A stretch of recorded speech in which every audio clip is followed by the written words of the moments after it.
हा माझा जपानचा शेवटचा व्हिडिओ.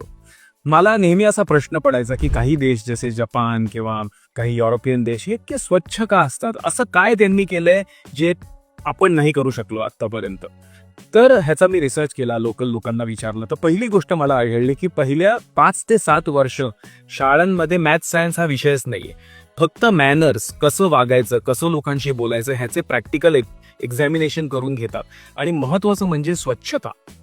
ते रोज 3-4 असे ग्रुप करतात क्लासमध्ये आणि एकाला टॉयलेट साफ करायला सांगतात, एकाला बागकाम करायला सांगतात आणि एकाला क्लासरूम साफ करायला सांगतात. त्यामुळे शाळांमध्येच हे त्यांची इक्वालिटी आहे की हे माझं काम नाही भाऊ, हे ह्याचं काम आहे, असा हा प्रश्नच येत नाही. कारण प्रत्येक जपानी माणूस हा शाळेपासून स्वच्छतामध्ये लागलेला असतो. ही एक गोष्ट.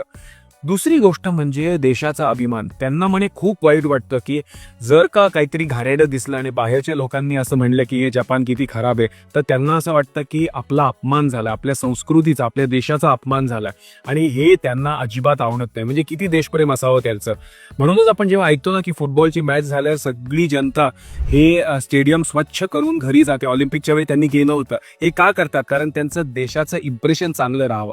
ह्याला म्हणतात देशभक्ती. हे आपण नक्की शिकायला पाहिजे.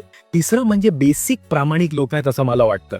एखादी मला मजेदार किस्सा सांगितला. तो म्हणला टोकियोमध्ये एकदा 2 दिवसला ही सिस्टम असते ना टोल नाक्याची, ही त्यांची बंद पडली. म्हणून गव्हर्नमेंटने त्यांना सांगितलं की 2 दिवस जसं वापरायचं तसं वापरा, आम्ही काय पैसे घेणार नाही, तुम्हाला वाटलं तर ऑनलाईन नंतर ट्रान्सफर करा.